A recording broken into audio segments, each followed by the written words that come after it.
Hello, my name's Chris, this is Blue Kraken Gaming, and welcome back to Satisfactory, where if you are enjoying the series, I would ask that you please consider leaving a like, a comment, or a subscription. Any will help the channel grow and they help get it out in front of other people, so thank you very much to those of you that do that. Now, in our last episode, we were getting our Caterium line set up so that we could try and get smart splitters going. And yeah, we did get that up. We've got the AI limiters put together. And so this is again one of the the ones where I had the audio issue, so I am watching this back myself to record the voiceover for you. Smart Splitter unlocked. The Smart Splitter offers advanced settings that can improve conveyor belt logistics.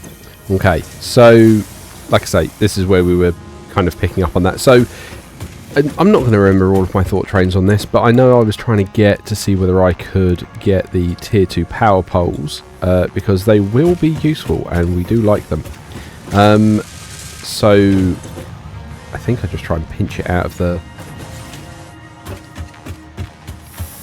I think we just try and pinch it out of the machines that are producing the quick wire, just to give us that so we can get it done. But yeah, so it's just trying to finish up some of that tree, and in this episode the plan is to try and get some of the SAM work set up. And what we do also have a look at... What am I doing in the shop? I think it's lights I was looking at. Yeah, I realise I need steel for lights, so we do try and focus on steel, and sneak peek, we do start actually looking at getting that set up this week, or in this episode, so we can try and get that done. Yeah, I'm checking my coupon allowance so I can see whether I can afford the lights, because, you know, nothing's free in this world, not even in the world of Fix-It. So grab some of the smart plating, because that's the highest ticket value item I've got kicking around at the moment. And we've got all of the stuff we need for the space elevator part, so it is just genuinely trying to get that thrown in there to up the ticket production. Now, because we have got smart splitters, I have off camera for you guys, because like I say, I'm recording this after I've done a little bit of off camera work and this video. I have put in some smart splitters in just the production chain so that we can sync automatically all of the spares that we're making. Now, this is where I start having a look to go, right, what are we doing for the SAM? So we have a look, we check the constructor, and we can see it's 120 to 30, which is... I mean, that's a big input, but it's kind of nice for us, because it means we only need to worry about that one constructor, because we're only making 120 at the moment, or we're only getting 120 ore a minute. It's got to be driven over here, but that's all we're extracting. So it's kind of nice that this is now the entire setup for the moment, because we do need to get the next step done as well after this. But from memory we needed steel for that first, so we're just getting it set up, grabbing our power pole and letting that wear away. So that's now going to be, like I say, producing that reanimated SAM for us, and that's just going to wear away in the background. It did surprise me it was a 120 minute input though, it really did. And I mean, it is what it is. We can also ping the nodes now so we can see where any more are. So yeah, we've got that one that's a normal node. It didn't even actually ping the one we're pulling from. Oh no, there it did. Yeah, that's the one we're pulling from. Oh, and there's another one over there. Impure though, over by our quartz setup. So that might be worth something we might want to look at if we want to increase our throughput. I have been told about that one, but it seems like there's need to try and gain access to that. I think the main path I've got into that at the moment is covered by stuff I need to blow up. And I don't have nobelisks yet. So, I think we were checking our tickets now to try and get the lights. Because I do want lights, because I appreciate it's dark for you guys watching me do this. There we go, that's lights. And I'm like... Ooh. If you sense your productivity slipping when it gets dark, don't worry, this is perfectly natural. Fortunately, Fix-It lights allow you to never experience wasteful darkness ever again. Okay, and I can't find where the lights are. That was the really frustrating bit. But I go back in to double check. I have bought them, haven't I? And then I also realised that we need steel. And we're not producing steel yet, but I think we picked some up from a crash site. So when I go back into the inventory in a moment, or to try and find them and build them again, I think they're under organisation. I think they now appear. I think I went too quick into the inventory. Yeah, too quick into the inventory, it didn't appear. We've actually got some steel beams that we picked up from a crash site. So we do just lay down some lights at the moment so that we can actually, yeah, like I say, just have this lit when it gets to night time. Now, one of the bits that actually surprises me about the lights is that they, considering they're like glass halogen lights, really surprised that they don't need silicon or some kind of quartz based product to make it happen.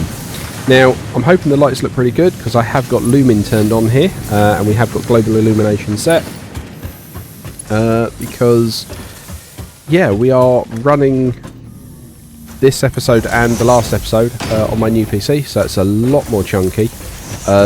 I know you guys won't see it because it records in 60 FPS, but when I'm playing I'm now getting like over 200 FPS, which, you know, might be overkill for Satisfactory, but it does make it look nice, and it does mean that I can trust it to just get on with stuff. Right, so this is where I'm now working out where I can just power that light from.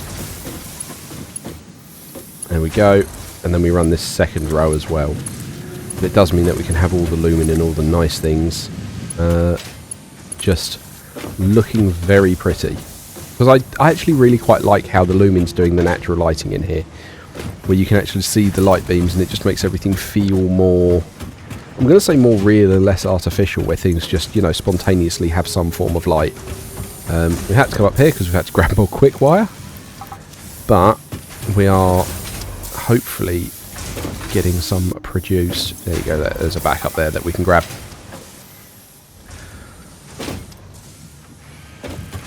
So yeah, we're just getting that set up, and then we're going to have a look at trying to get coal underway, because that is going to be something we need to get done. Here we go. So now we have light, even at night time, and I think that actually makes it look really nice, having those ceiling lights there like that.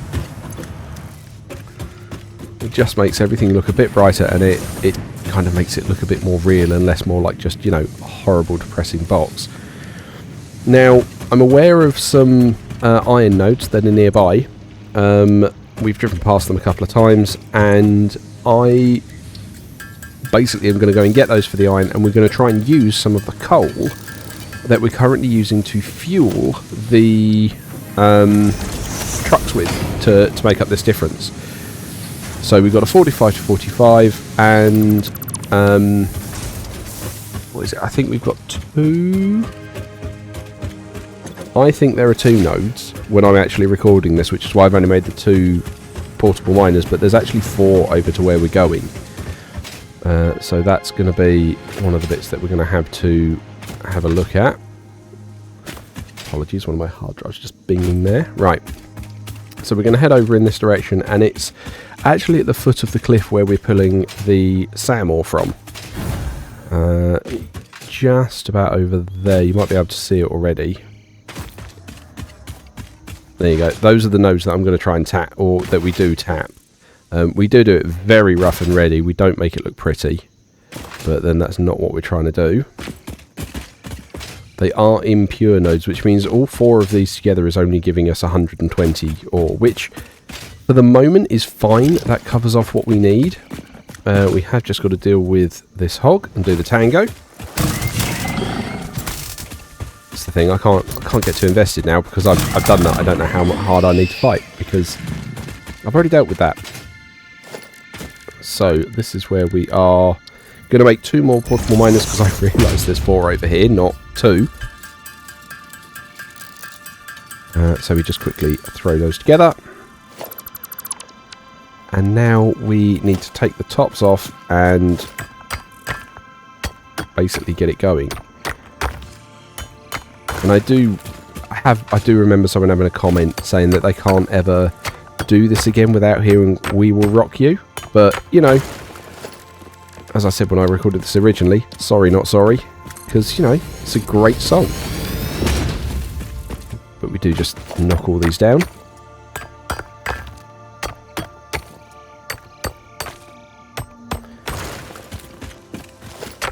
And then we do have to work on getting all of them belted together and brought over. So we then try and merge the lines, or split them, merge them. And this is where we take all 4 of them and we merge 2 of them into a single line. And then we merge the other 2. Yeah, I realise straight doesn't work and I'm out of iron plates here. And I don't even have the stuff to put down the equipment shop or the workbench. So, yeah, just need to go and get those. So what I do in the meantime is I wire them up because we are going to need to run the power over here. So I figure, well, if I've got to go back anyway, we'll run the power lines as we're doing it. And then I realise I've got the power lines going to where we're extracting the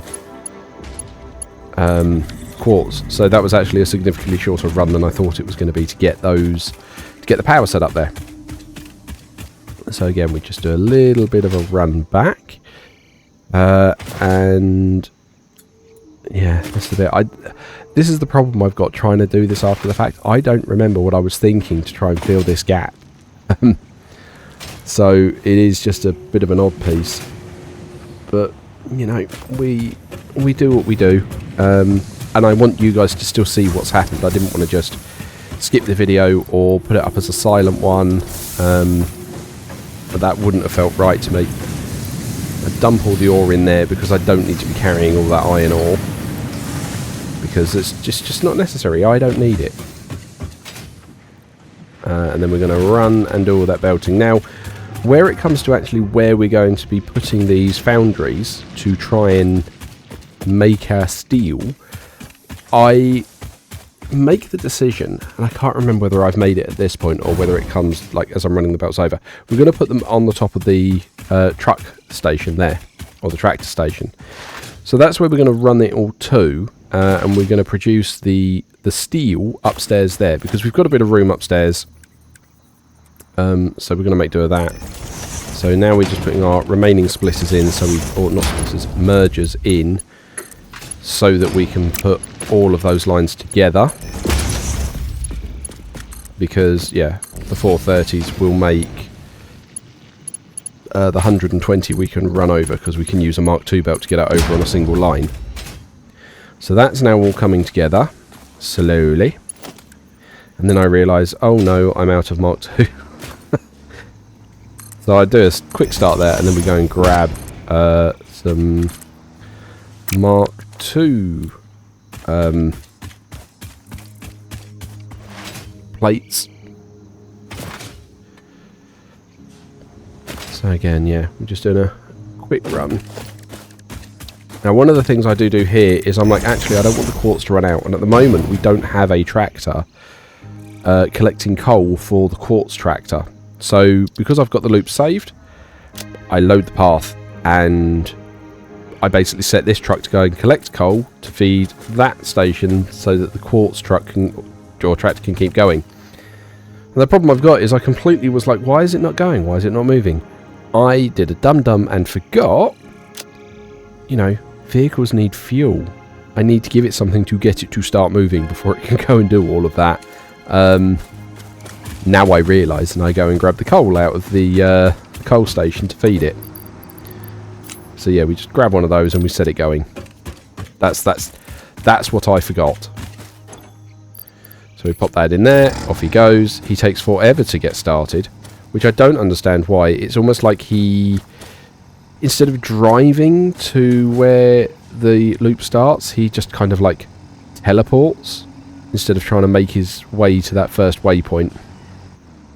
There you go, just gone. Don't know where, just gone. So I'm assuming he teleported to the other end, because that's where we actually started the recording of the loop. This is my tractor that I use to keep moving around. I probably should just paint that one blue, actually, so I know that's mine and not an automated resource moving one. Because I don't think we're going to be doing any blue items. By the time we get to, like, plastic, which is the blue coloured item, I'm hoping we'll have trains, and we'll be making use of trains to move stuff like that around. So I'm coming back in here to grab some more of these reinforced plates, which I do need to up production on those as well. One of the things I think we're going to probably be doing in the next couple of episodes is redoing this first floor. I'm going to probably go out and get some power slugs, overclock all 3 of those miners that we see there, and basically just redoing that first floor to really try and up our iron production. Because although we are, I'm going to say, limping, I'm starting to struggle for things like reinforced plates, where it's just like I'm not producing quite enough to keep up with what I need. So that's going to be a fun thing for us to do, but I did run into a problem when I was doing some off-camera work today that's going to require something first. So yeah, I'm going to get on with that, but that's also going to require some power slugs. Comment down below if you have a guess on what you think it might be that I've run into today that I need to resolve. So, coming back to where we are right now, here is where we're going to put down the foundries, because this is where we've got the room for it. So we're just going to pop them there. And these 2 guys are going to be using 90 of the 120 coal, which gives us what? 30 that we can leave for the trucks to use. And yeah, it's not going to be using all of that iron. The idea behind this is that because this is going to be using effectively overflow from the trucks should always keep moving.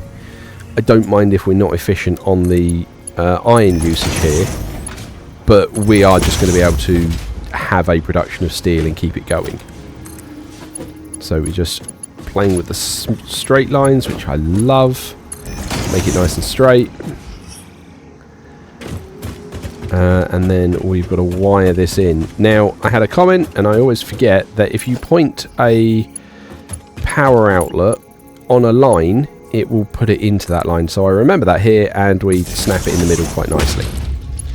So I know I've had comments on that, and I always forget. And I appreciate you guys keeping me on my toes and reminding. So if ever I say, yes, I know, I just forgot, please don't take it the wrong way. Please don't get upset. No one has yet, but I'm just heading it off. It is very much a case of I just genuinely forget that I can do these things. I just get in the zone and get caught up with it. So what we're doing here is we're putting our splitter in play off of this particular truck stop, and we're just going to run it over that caterium line instead of clipping through it. So I decided to keep the coal raised, so we're going to put splitters on the other end here. Or not splitters, lifts on the other end here. And then we'll just attach splitters straight onto the lift nozzles.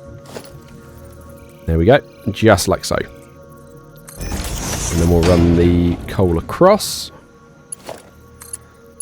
And, ooh, oh yeah, I remember it didn't like that, so I had to take it off straight, and we just deal with a slight bend on the default run. Because I was like, I could put a splitter there, but I'm not planning on expanding this. This is just to get us going with steel. This isn't going to be an actual steel facility. I'm going to need to find somewhere for that. Don't know if I'll do it in the desert again like I did last time, but it's what we're thinking. So now we're going to plan on how we're going to do the iron. So again, we're bringing the iron over this way, making use of our straights. But yeah, I then realised actually let's grab the splitter and we'll do it neatly that way first. Because then I can grab it out the window there and run it straight into the side instead of trying to guess where it's going. And voila. So that now goes in there, and we again run a straight into there. Oh, I do love that straight belt mode.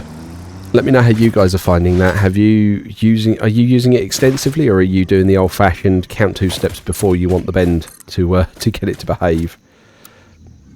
Yeah, I do just find it doesn't work brilliantly on open ground, but you know, that's fine. It's not got a grid to work with, so I don't mind that.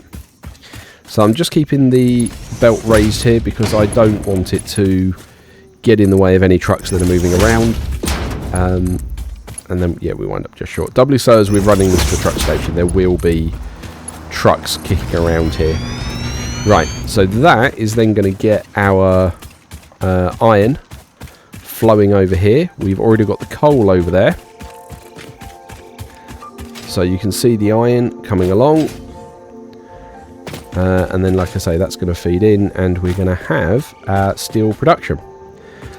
So the next thing we're going to need to get onto, once we've got the steel being actually smelted or put through the foundry and made, is we're going to need to work out, or we're going to need to start the production at the other end. And that means we're going to need to get these steel ingots to the other end. We're making 90, so yeah, I have got tier 2 belts on there, so that should all be in line. Just waiting here a minute for the iron to arrive so we can see it fire up. Here it comes. Very nearly. Come on. Come on. Right, oh, yeah, I did not mean to fall down there. But, you know, it's there, it's near enough.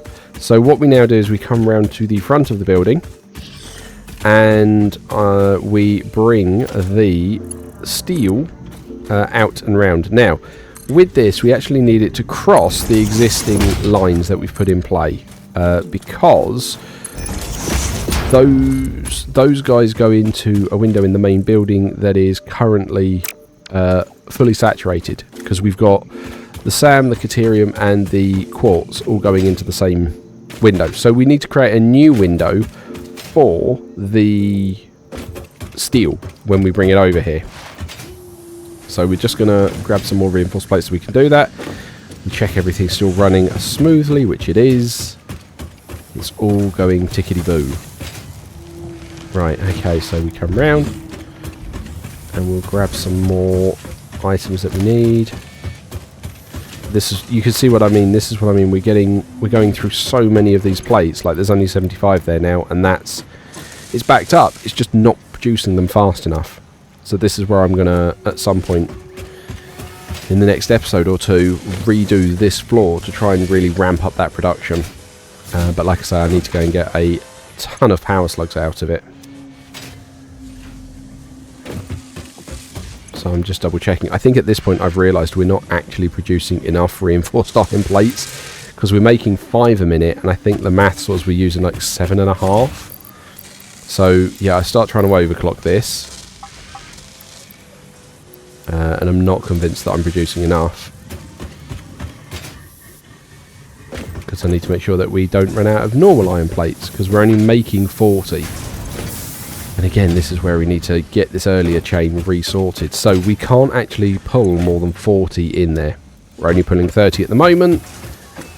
That is what it is. I think what I wind up doing is I take this overclock out, because look, that one's using more than we're producing on its own. So I think I go, that's fine. We've got the modular frames we need at the moment. We'll take that down. Which then brings us back to what we were needing. Or what we are producing, because then I think it's 3 and 2. But that still only keeps us effectively neutral. So I'm sure if I don't do it right now, I do it in a bit.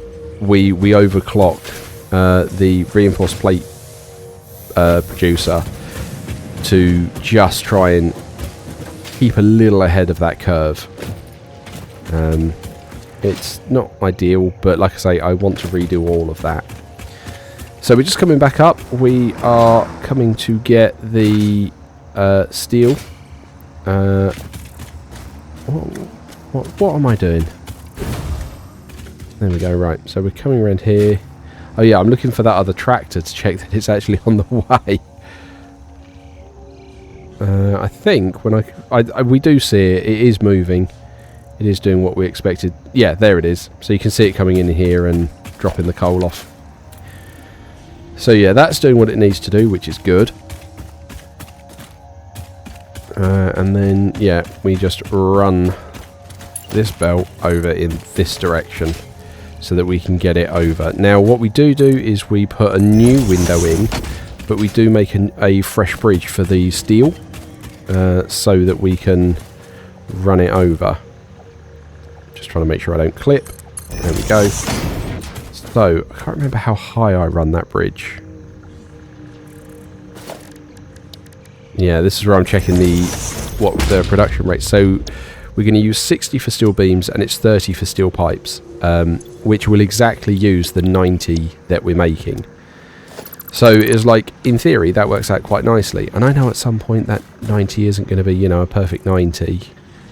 But right now, it will do the job and it will keep us running. So, we come and we grab, basically we knock a hole through up here and put a belt window there so that we can run the steel over in this direction.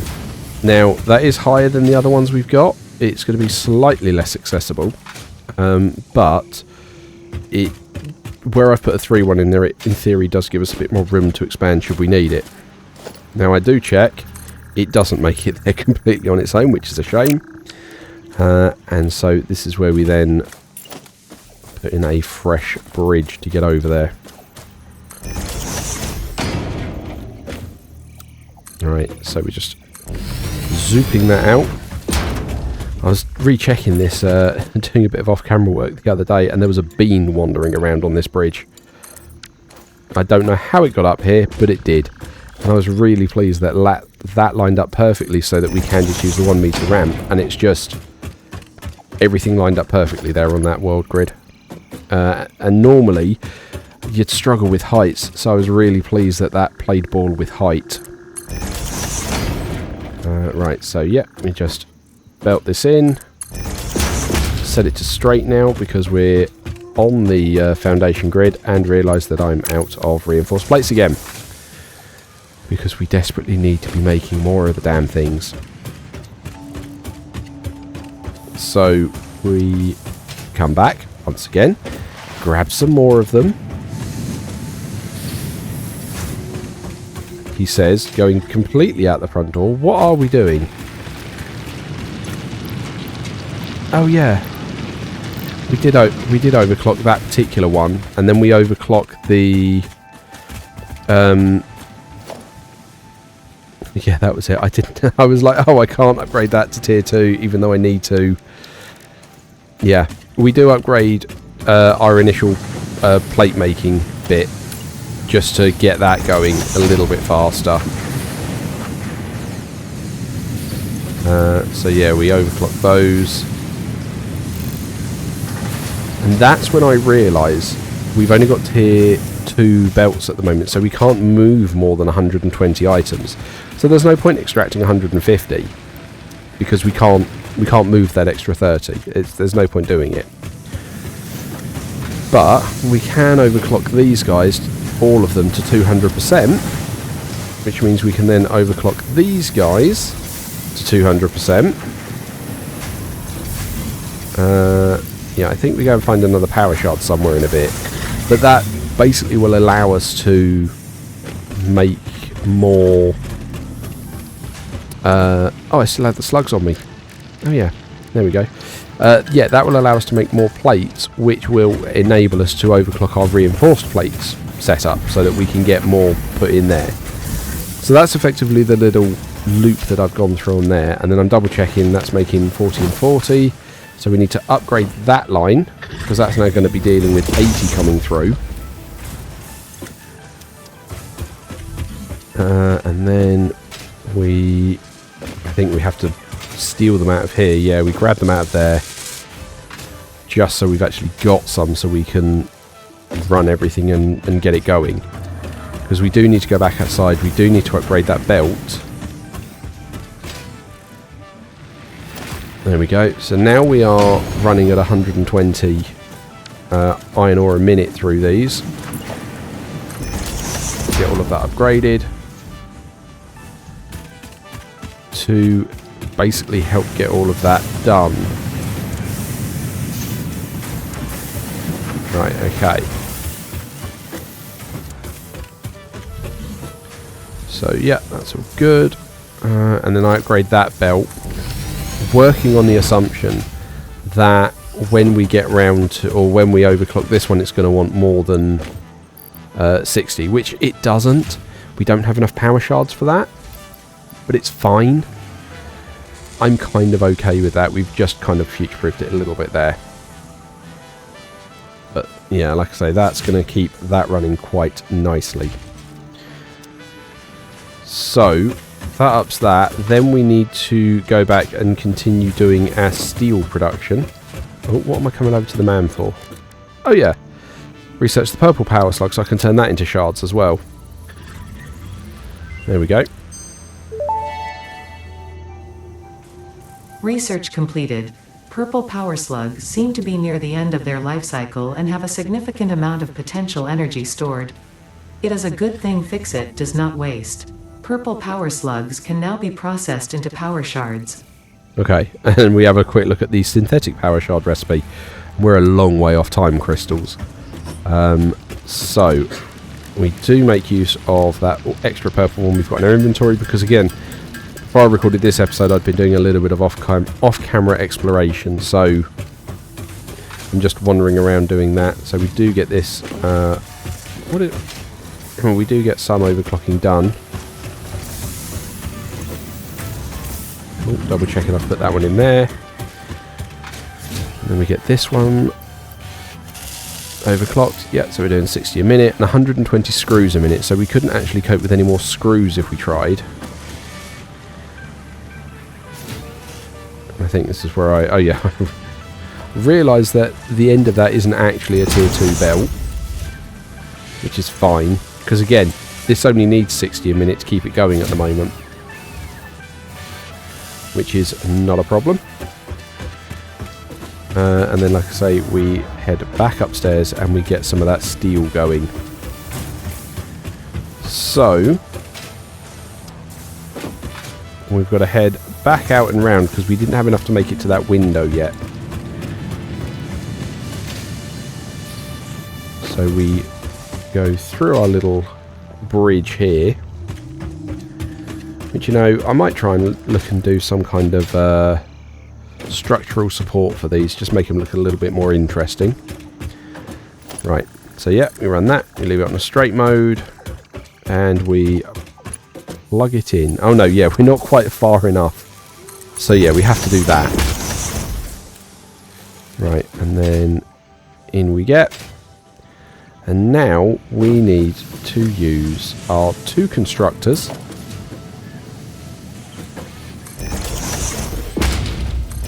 And we need 1 on beams, 1 on pipes. I'm desperate to try and get this done before the episode is finished. And did I ran out of reinforced plates again? I remember that. That really annoyed me.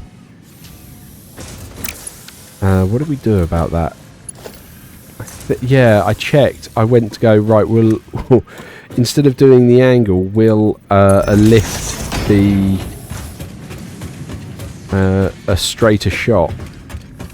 Is what my mind then thought, and actually it's a bit more accessible for us to run around on. So yeah, we did come and grab some more. Did I make some more? Yeah, I just handcrafted a few more. Okay, just to get that set up, because we only need the 120 rate, because we just need more than 60 basically, but to get that 120 rate coming through, just to get it across, because once we do that first split, then a tier 1 belt will be fine, because we'll be splitting that 90, 45 and 45. Put my hog remains in there for the DNA points, because I've just left that as a setup to do that kind of gubbins. And then yeah, we run that straight in there. Lovely. And then yeah, tier 1 into each of these. I don't think they've got power yet, but that's easily fixed. There we go, and they start producing. Brilliant. So we put our storage containers on the end so that we can get steel all sorted, which to my mind is great. And that's kind of where we got to in this episode. That was the end of it. Like I say, off camera I've done a little bit of where we've done some smart splitting just to put the overages straight into an awesome sync, but that's where we got to in this episode. So as usual, likes, comments, subscriptions, they will help the channel grow, they help get out in front of other people, so thank you very much to those of you that do that. Thank you very much to my YouTube members, your support is very much appreciated, and please don't forget that as a supporter you do gain access to the save files for any of the open world games I'm playing, along with any of the relevant blueprints for those games. You also gain early access to the videos, assuming I don't mess up the recording at the weekend, so you get to see them before anyone else. But other than that, thank you all very much for joining me today. I hope you have a great day, and I will catch you all next time.